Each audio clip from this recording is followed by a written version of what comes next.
Hello, welcome back to my channel. My name is Luca and I like to talk about books. It's been a while. Hi, how are you? If you're new here, which I have, hello, the cat, just so you know, she doesn't shut up when I want her to.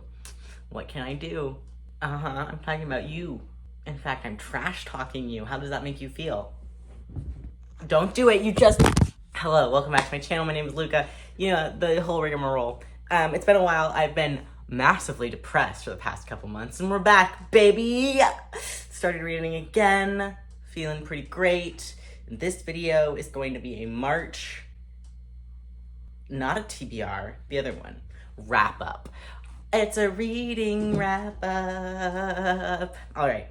Let's just get into it because I'm going to ramble on forever if I continue to talk. It's been a heck of a past 4 months, don't, Winona? And now I'm here talking about books. What could go wrong? So many things. Hello, let's just do it. All right, so March 2023. Ringing in the new year with a, it's not really the new year anymore.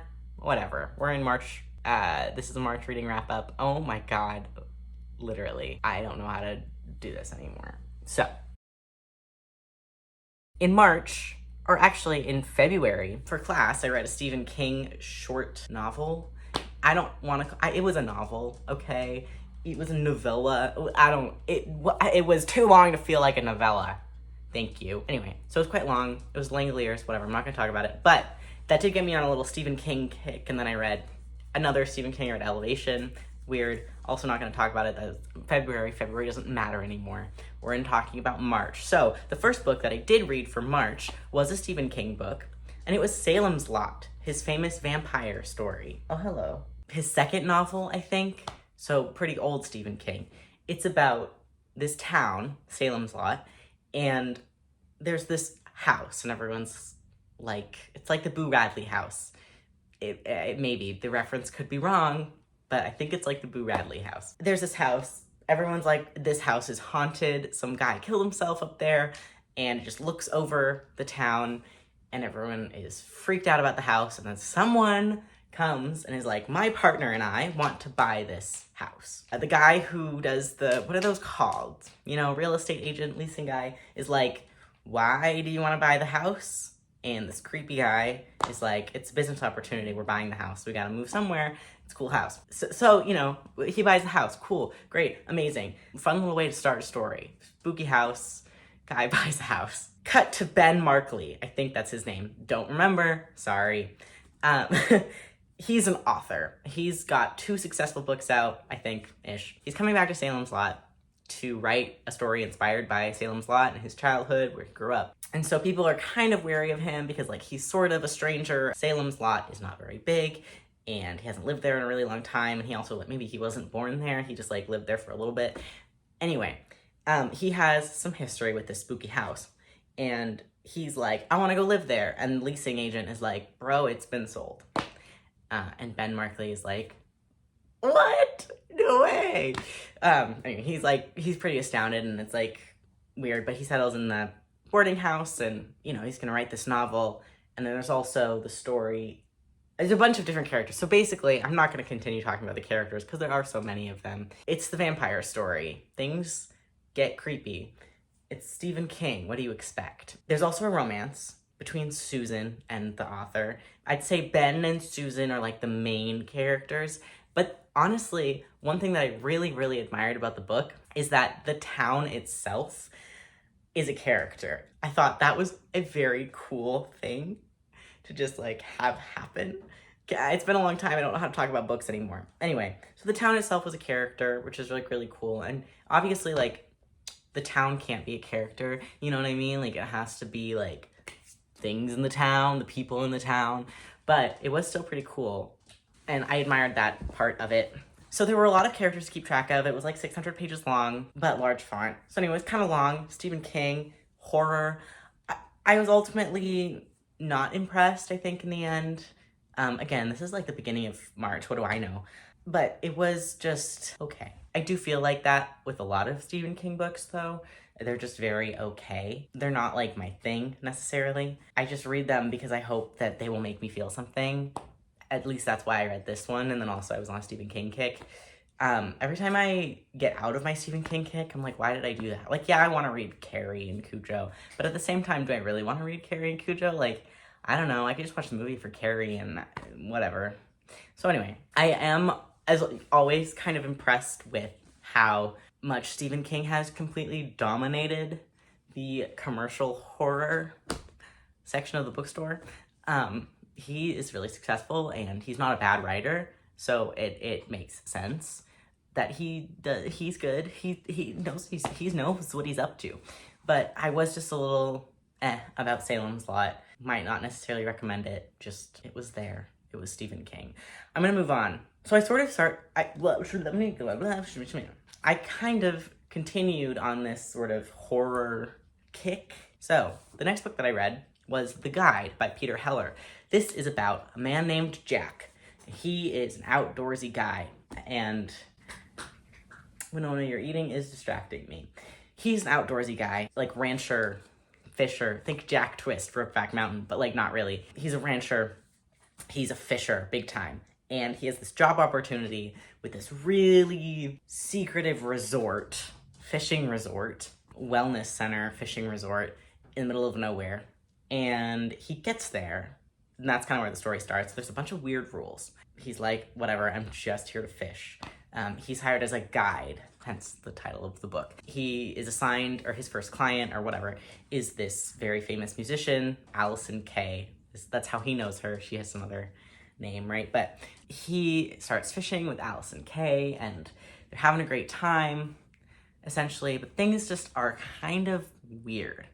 Like, there are a lot more breakfasts than there should be, and like people, instead of fishing, these rich people, because it's a resort, they're rich people, are like going to treatment or like spa days. They have appointments, and Jack doesn't really know what's going on, and neither really does Allison Kay.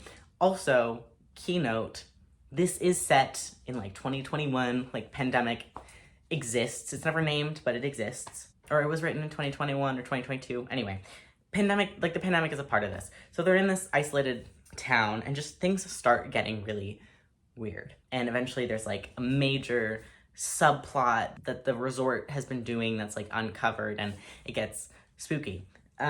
I read The Dog Stars by Peter Heller, and then I've had The Guide on my shelf for a while now. I just decided to pick it up one day because I was a little bored, I guess. Didn't want to read a lot of the other things on my shelf. I've been having that problem a lot lately. I just like don't want to read what's on my shelf. Excuse me, being rude.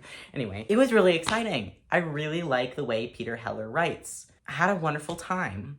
I enjoyed it. Didn't take me very long. I think Peter Heller has a wonderful description of nature. He graduated from the Iowa Writers Workshop, you know, that all these famous people graduate from. So kind of envious of that. I thought it was really cool.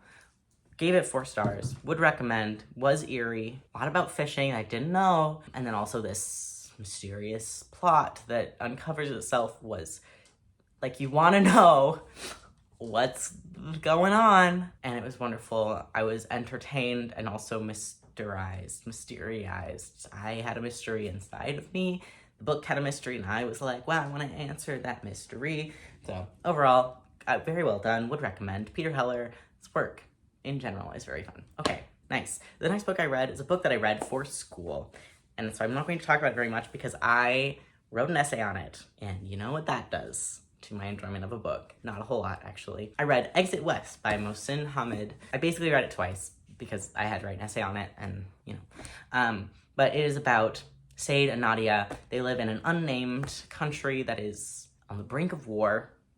And it's basically a love story between them, but also a refugee story because they use these magical doors to migrate from this country that actually quite quickly, sort of breaks down into war, and they go to these other new places through these magical doors. Anyway, my whole essay was about how it's a love story, but it's not really a love story, so I'm not gonna tell you more than that. And the doors are cool. It's basically a huge exploration of migration. I have read it before this class, and I enjoyed it before, but it was like, kind of like that was a good read, I'm never gonna read it again. And so reading it again was like, I know I was never gonna read it again. It's not uninteresting. It is interesting. It's very easy to read, but also hard to read. Hamid writes with these really long sentences with a lot of ands, which is like, at times, very gorgeous writing, and at times I'm like, bro, you've used like 50 ands in this one sentence.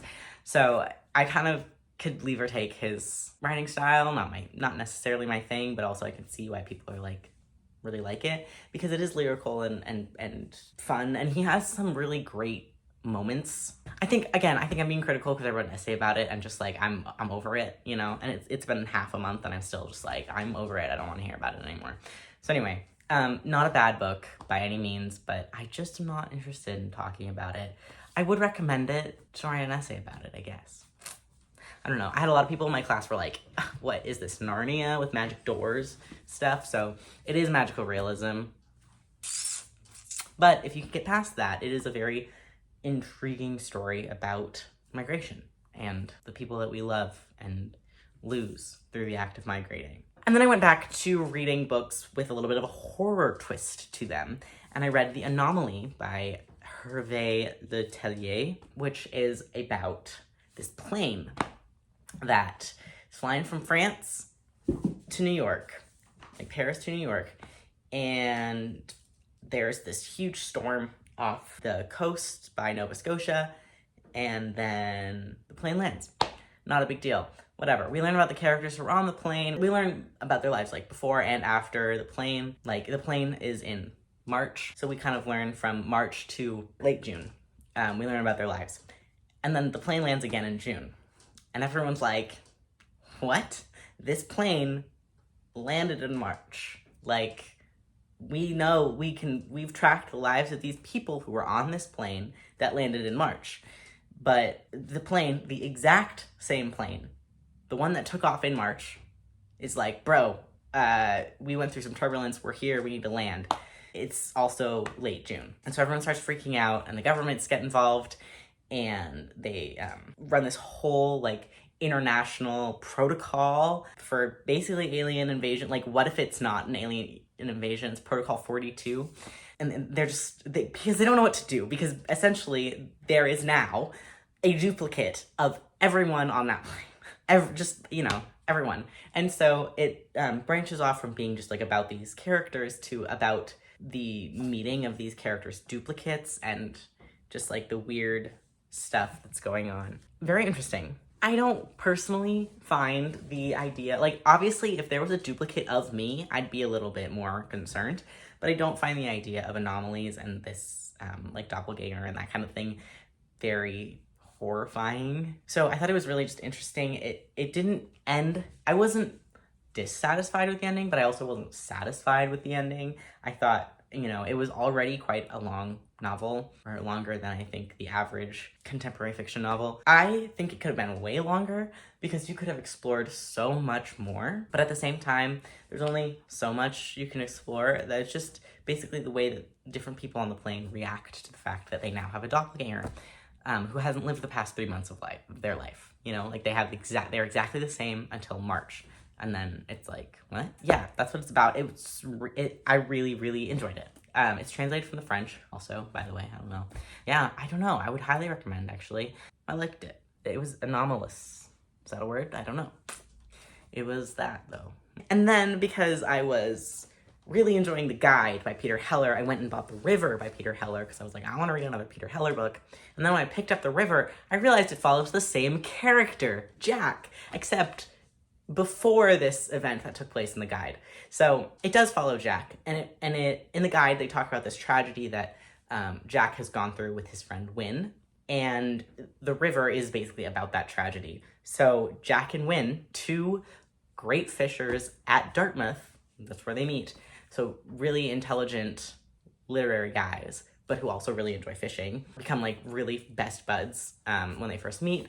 And they decide, like, one summer, they decide to go canoe down this river and fish and just go on an adventure. They don't know how long it'll take. They bring food, but like the main idea is basically they're just gonna survive on this river for however long it takes them to go down it. They get there and there's a huge forest fire, so that puts a little bit of pressure on them because they want to beat the forest fire. Do not want to get caught in it. But then also they meet a couple and things start to go a little weird. And it is kind of a horror novel, definitely tense, and you know, things go on from there. I'm not gonna spoil because if I spoil the river, you know, I spoil the river. But you do sort of know how the river is going to end if you read the guide first. So my suggestion would be read both books, but read the river first, get to know Jack and Wynne, and then read the guide when you get to know Jack and Alice and Kay and the other stuff. So the river, again, was absolutely just, I really like Peter Heller's writing. And the more that I read his writing, the more that I really enjoy it. He says just a lot about the nature, and he knows a lot about fishing. I don't, but you know what? I don't think that matters, because the way that Peter Heller describes it, you're like, oh yeah, fishing, cool, easy, not so easy, I don't know, kind of hard.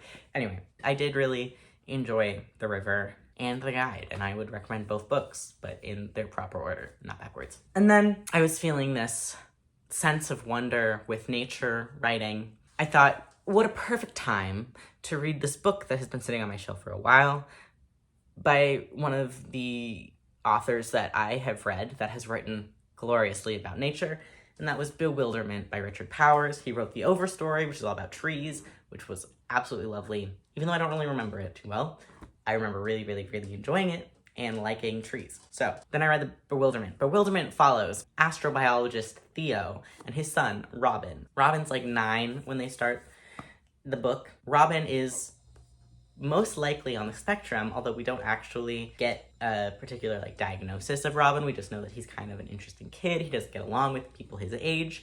He's quite clever, but has kind of emotional, regulatory issues in responding to other people.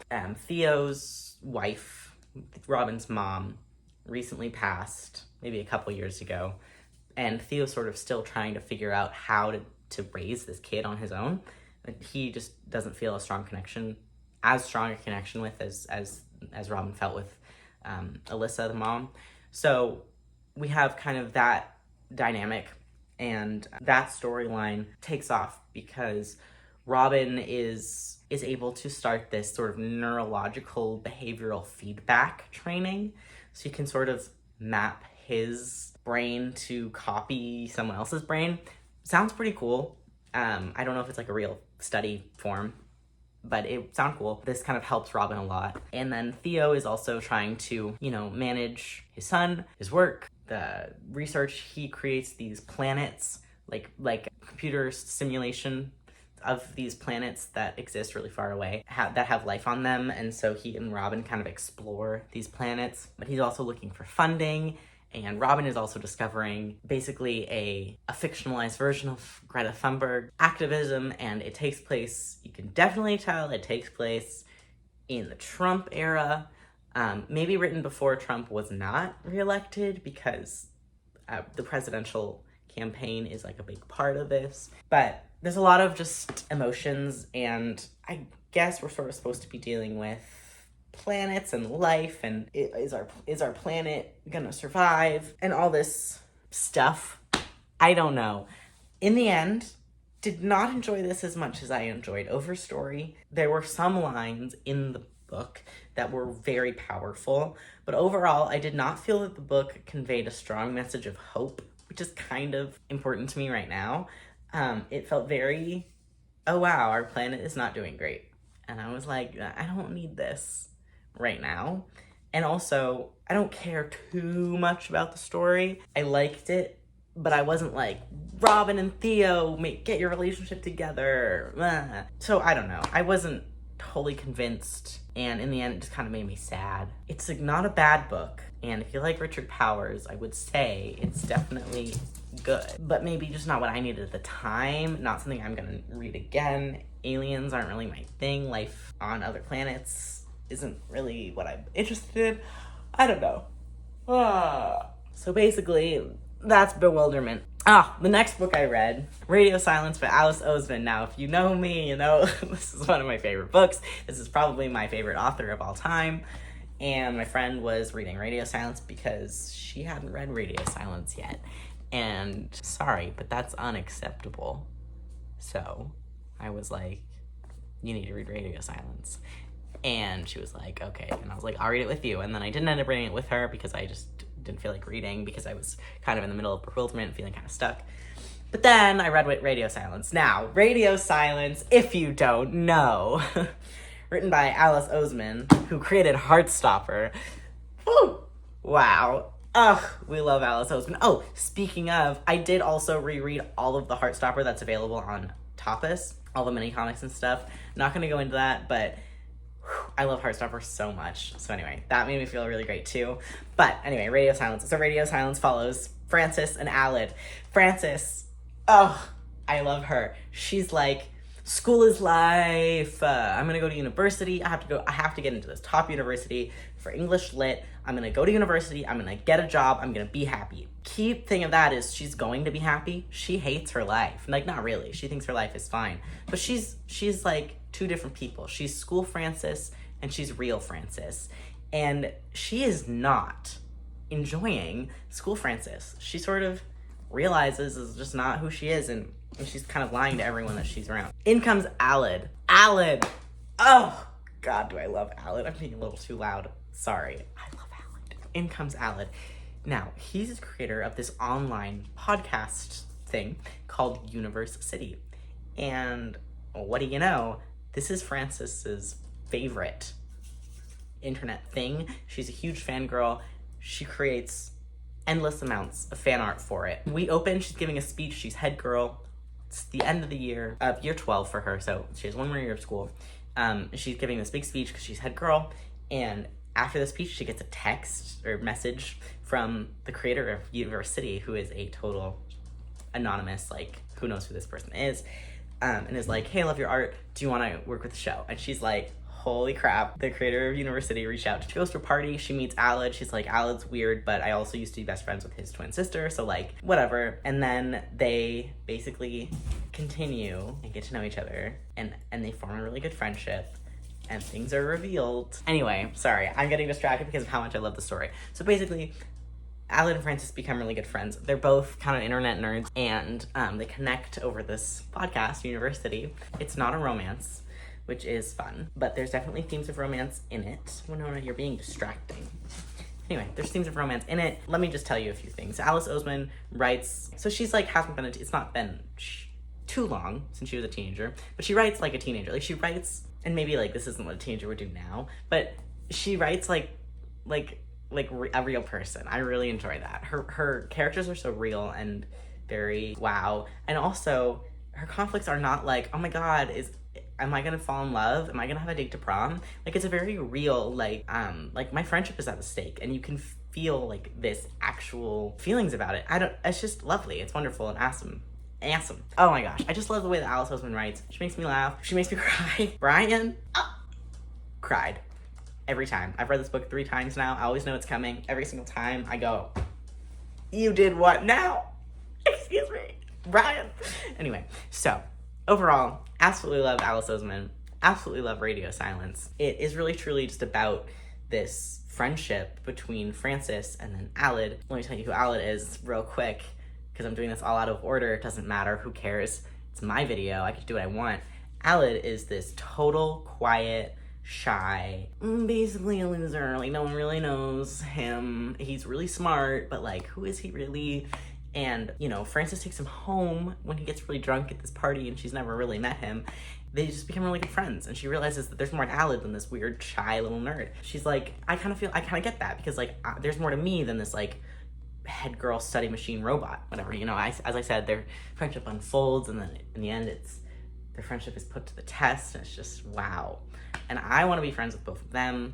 What can I say? We also have other characters in there, like Karis, who is Aled's twin sister, who has been missing for like 2 years and used to be Frances's best friend, but Frances kind of messed that up and feels very guilty about it. And then there's also Daniel, who's really good friends with Aled. And then there's Rain, who is one of Frances's school friends, but turns out to not be like the rest of Frances's school friends. And maybe Frances is kind of writing off her school friends because she doesn't feel like herself around them. So they probably are very honest about themselves around her and are actually as boring as they seem in real life. So anyway, it's complicated friendships, love, and it's an awesome story, and it's just so good. So, one of my favorite Alice Oseman books. of all time. The next book that I read was Season of Migration to the North. This was voted in 2001 to be one of the best Arab novels, the most important Arab novel in the 20th century. So, you know, it's a classic. It's about this narrator. I mean, it's really about this guy named Mustafa Saeed. He moves from his small town in Sudan. Maybe it's not so small. I don't really know. I'm so sorry. He moves from Sudan to London, basically becomes like a womanizer, causes a lot of girls to commit suicide, and also commits murder. And he's a really smart professor of economics, and he moves back from London after a very successful career, but also a murder trial, to this small village along the Nile where the narrator is from, and the narrator has been in school getting a PhD about some English poet that he never names, and he comes home to this village to find the stranger who has really like become part of the community, and woman I think is stuck. No, she's fine. The narrator is like, who are you? Like seriously, like why does everyone love you so much? And Mustafa Saeed is like, you seem so interested, let me tell you my real life story, which totally infects the mind of the narrator. And for the period of the novel, he is kind of obsessed with this guy, but like not really, because he's not obsessed, but he also is obsessed. And it follows the death of Mustafa and how he transfers all his, like, he doesn't like leave everything to this narrator, but he gives the narrator kind of like protection of his sons and wife. And so it follows like the narrator's invested interest in this guy, and then also the story of of Mustafa's wife and sons. Would I say it's amazing? I don't know. I haven't read a whole lot of books. I don't know actually if I've ever read a book that was set in Sudan. But I'm glad I read it. I will definitely benefit. This is one of those books that benefits from a reread, so that's important. Sometimes you gotta reread. Like, overall, I would say I enjoyed it, but I'm maybe not in a super literary fiction mindset right now. I might be more in a YA mindset. So I'm gonna say this book was good. I would recommend it. I know it has a lot of praise out there, so it was good. But what's more important is the book that I read next. No offense to Season of Migration to the North. It's just maybe not what I was ready for at the moment. Then today, I finished Season of Migration to the North, sort of wrapping up my March. It's the first. Yes, so yesterday, just for a little bit of background, if you live perhaps not on the internet, yesterday was Trans Day of Visibility, and my friend was like, you know, happy Trans Day of Visibility. And I was like, all right, because it's Trans Day of Visibility, you have to read I Was Born for This by Alice Oseman. Who else? And my friend was like, all right, tomorrow. And then it's tomorrow. And I was like, okay, literally, when are you gonna read it? I'll read it with you. I had the day off, whatever. And she still hasn't read it yet. Can you believe that? It's like 4 in the afternoon. It's 5 in the afternoon. She hasn't read it yet. I don't know what's wrong with her. Anyway, I'm kidding. But I was like, okay, it's 2 and I need to read this. Because this is, again, Alice Oseman, one of my favorite authors. Happy Trans Day of Visibility, everyone. Jimmy. Okay, so basically, I read this today, one sitting. Couldn't put it down. Like, I never do. I love it so much. I love all of Alice Oseman's books so much. I never want to put them down. If I could just have a constant funnel of her stories into my body, that would be great. I'm not a fangirl. This is a lovely book. You know I have an obsession with Alice Oseman, whatever. First we have Angel. Also, look at this cover. Alice drew it. I want to be that cool. Can I be that cool? Anyway, sorry. So we have Angel, not Alice. Oh, I wish. Anyway, we have Angel. Angel goes to London to meet her online best friend Juliet, because the Ark, this famous boy band, like world famous, well, they're beginning to be world famous. They're at the peak of, they're a budding famous boy band. The Ark is performing in London, and Angel and Juliet, who have never met in real life before but have been friends for years, are meeting in London to go to their concert. Angel is like, oh my gosh, this is the best day of my life. This is the best week of my life. This is amazing. So we follow Angel and Juliet, and they are meeting for the first time in real life. It's very exciting, except Juliet has invited this boy, Mac. He's not really a fan of the Ark, and Angel is kind of mad at Juliet because, like, bro, this is our week to freak out about the Ark and meet in real life, and so things get off to a rocky foot there. And then we also follow Jimmy. Jimmy is the lead of this boy band, the Ark. He's super famous, can't do anything without paparazzi, screaming fans. You know, he's overwhelmed by all of this. He and his bandmates, Rowan and Lister, who are on the back here, and that's Juliet, and that's Bliss, Rowan's girlfriend. He and his bandmates are in America for the West Coast Music Awards, or something like that. And then it starts on Monday, and they're performing in London on Thursday for this meet and greet. So it's kind of set in this time span of a week. And Jimmy has severe anxiety and is like, being famous maybe is not great. So it's about him being famous, but also not loving being famous. And it's also about Angel. And circumstances bring them together. I won't tell you what the circumstances are. I won't tell you what happens after they get together. But essentially, it's just the story. It's a story about fangirls and being famous. And Jimmy's also trans, which is why this is a great Trans Day of Visibility read. Just singing. Anyway, so it ends up being a lovely story about discovering kind of who, they don't tell you don't meet your heroes or whatever, but what does Angel go and do but exactly that? And it's kind of discovering the people like behind the facade of famousness, behind the facade also of like online relationships, and like discovering who real people are and what it means to be a real person. I don't know. This one is really good. It's not my favorite Alice Oseman book. I don't know, it's my least favorite, but it's also amazing. I'm gonna give it 5 stars and I absolutely love it. And I want everyone to read it. So, yeah. Long story short, I read 8 books in March, and then also I was born for this. So that's 9 books. So I feel pretty good. I think I'm getting over my reading slump. Given that I read an entire book in one day, maybe that's a good sign, but it's also Alice Oseman, so like, of course I'm gonna read a book in one day because I love her stories so much. Anyway, the point is that I have done a lot of reading, but not as much as I used to. Anyway, 9 books feels pretty good for me because I've been super, super depressed and haven't been reading anything for the past like 3 months. Things are looking up, maybe. I don't know. That's it. That's the video. I just wanted to talk about the books that I've read and put a video out there because I have noticed a couple of new subscribers, not that many, but welcome. Do I want to be a famous booktuber? I have no idea. Well, I want to be a famous author. Heck yeah. So maybe having a booktube is a great way to get started. Anyway, who knows? This isn't about me. This is about the books that I read and what I thought of them. Haha. Okay, I don't have anything else to say except thank you so much for watching. I hope you got a recommendation for a book to read. I honestly watch people's wrap-ups just to be like, yeah, cool books. Like, I almost never read anything that anyone... Well, that's a lie. I actually read a lot of books that people recommend to me through YouTube videos. And they don't recommend to me personally, but just like the world. They're like, wow, this book was good. And I'm like, well, I'm gonna read it now. Anyway, I don't know what I'm talking about, so I'm gonna say goodbye. There. Thank you so much for watching. I love each and every one of you. I hope to see you in the next one. Okay.